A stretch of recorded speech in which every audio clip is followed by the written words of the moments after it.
महाराष्ट्र के deputy CM Ajit Pawar की मौत पर 3 दिन का राजकीय शोक घोषित। महाराष्ट्र में मुंबई में एक प्रेस कॉन्फ्रेंस को संबोधित करते हुए सीएम देवेंद्र फडणवीस ने कहा, अजीत पवार विमान हादसे में उनकी मौत के बाद मुंबई, पुणे सहित पूरे महाराष्ट्र में स्कूल बंद। राज्य सरकार ने 3 दिनों का राजकीय शोक घोषित किया। 28 से 30 जनवरी तक सभी सरकारी ऑफिस और राजकीय काम बंद रहेंगे। झंडा भी आधा झुका रहेगा। महाराष्ट्र में 3 दिन का राजकीय शोक घोषित।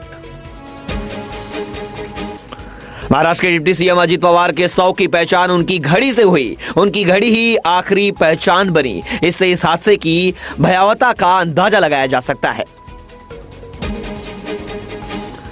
बारामती प्लेन हादसे से जुड़ा एक सीसीटीवी फुटेज सामने आया, जहां इस फुटेज में दिख रहा है कि प्लेन ब्लास्ट होते दिखाई दे रहा है, जो ब्लास्ट काफी जोरदार था। डिप्टी सीएम एकनाथ शिंदे बोले, विमान दुर्घटना की जांच होगी। महाराष्ट्र के उप मुख्यमंत्री एकनाथ शिंदे ने कहा, अजीत पवार की मौत को दुखद और दुर्भाग्यपूर्ण बताया। उन्होंने कहा कि जिस विमान दुर्घटना में उनकी जान गई, उसकी जांच कराई जाएगी।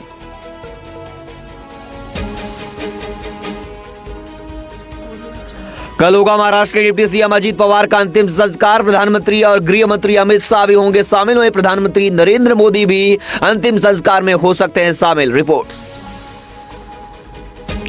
कल बारामती में सुबह 11 बजे मुखाग्नि दी जाएगी। अजीत पवार को वहीं से पहले सुबह 9 बजे अंतिम यात्रा निकाली जाएगी। उनकी अंतिम यात्रा में कई दिग्गज नेता व देश से आ सकते हैं लोग। राज ठाकरे बारामती के लिए रवाना हो गए। अजीत पवार के निधन पर उन्होंने कहा, मेरे मित्र अजीत पवार का निधन हो गया है।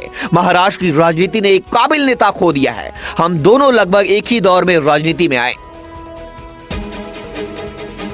महाराष्ट्र के गवर्नर आचार्य देवव्रत और सीएम देवेंद्र फडणवीस और डिप्टी सीएम एकनाथ शिंदे महाराष्ट्र के डिप्टी सीएम अजीत पवार की पत्नी सुनेत्रा पवार से बारामती हॉस्पिटल में मिले। महाराष्ट्र के डिप्टी सीएम अजीत पवार के पार्थिव शरीर को अंतिम दर्शन के लिए लाया जा रहा है। वहीं अजीत पवार को अंतिम श्रद्धांजलि देने के लिए समर्थकों की लाखों की तादाद में भीड़ जमा हो गई। विद्या प्रतिष्ठान में अंतिम श्रद्धांजलि दी जाएगी डिप्टी सीएम अजीत पवार को। वहीं पर एनसीपी नेता, वहीं एनसीपी प्रमुख शरद पवार और सांसद सुप्रिया सुले, अजीत पवार के बेटे पार्थ पवार, एनसीपी सांसद सुनेत्रा पवार भी मौजूद। सुबह टीवी देख रही थी अजीत पवार की मां। मौत की खबर ना मिलने, इसलिए वहां पर काम करने वाले लोगों ने टीवी का केबल काट दिया, जिससे उनकी मां को ना पता चले कि हादसा हुआ है।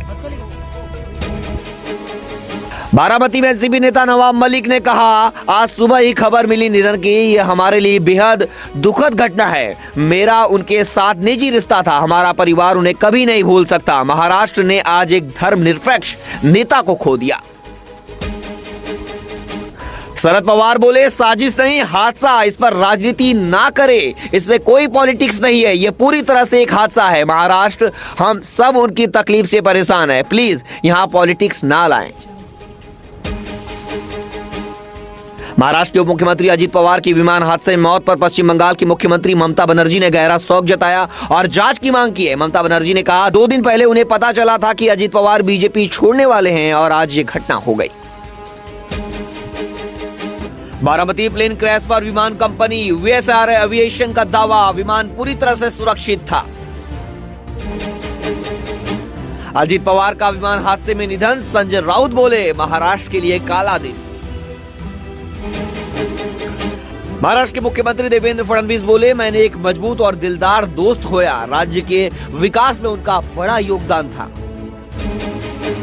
अजीत पवार समेत विमान में सवार सभी 5 लोगों की मौत हो गई है। विमान की कमान अनुभवी पायलट कैप्टन सुमित और फर्स्ट ऑफिसर सांभवी पाठक के हाथों में थी, जबकि पिंकी माली इसमें फ्लाइट अटेंडेंट थी। वहीं मुंबई अहमदाबाद हाईवे पर फाउंटेन ब्रिज के पास बड़ा हादसा हुआ है। NH48 पर भारी ट्रैफिक जाम, जिससे लोगों को हो रही भारी परेशानी।